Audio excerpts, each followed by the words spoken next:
Hola a todas y todos, bienvenidos a un nuevo vídeo. En este caso vamos a hablar del tiempo verbal presente continuo. Para ello, en primer lugar, vamos a decir cómo se forma el presente continuo en afirmativa, posteriormente en negativa y por último en interrogativa, es decir, para hacer preguntas. En un vídeo siguiente veremos cuándo usar el presente continuo y cómo se diferencia del presente simple. Empezamos con la forma afirmativa del presente continuo. Siempre que tengamos un continuo, usaremos el verbo to be. En este caso, como es el presente continuo, usaremos el presente del verbo to be y siempre le añadiremos al verbo la forma ing.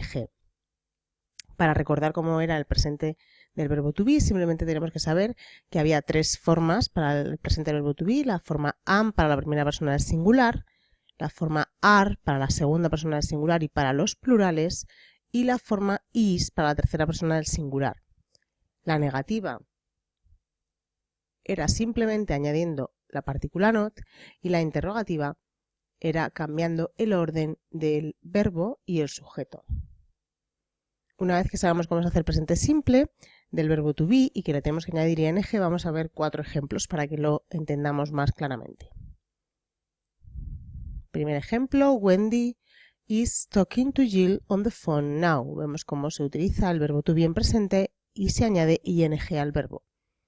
My friends are going to the shopping center right now.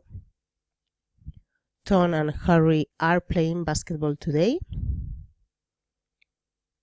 I am having a wonderful time. Vemos como en todos ellos tenemos el verbo to be en presente y hemos añadido al verbo ing. Para añadir la ing al verbo hay una serie de reglas porque no todos los verbos se hace exactamente igual.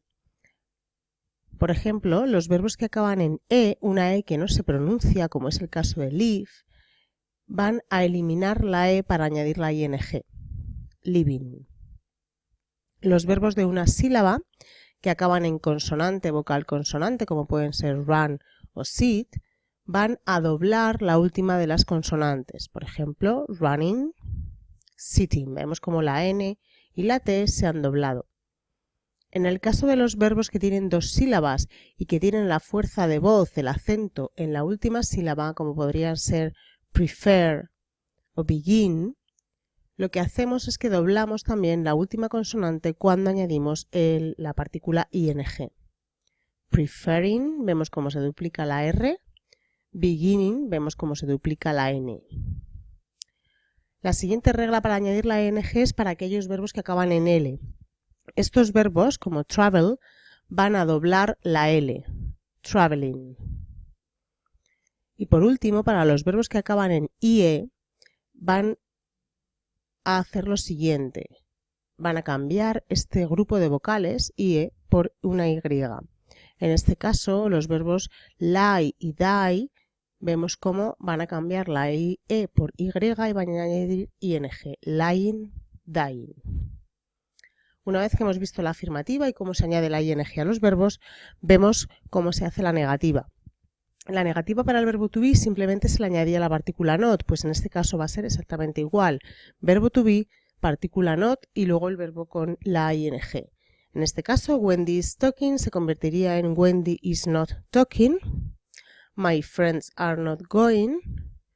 Tom and Harry are not playing. I am not having. También sabemos que se puede hacer la contracción del verbo to be y la partícula not.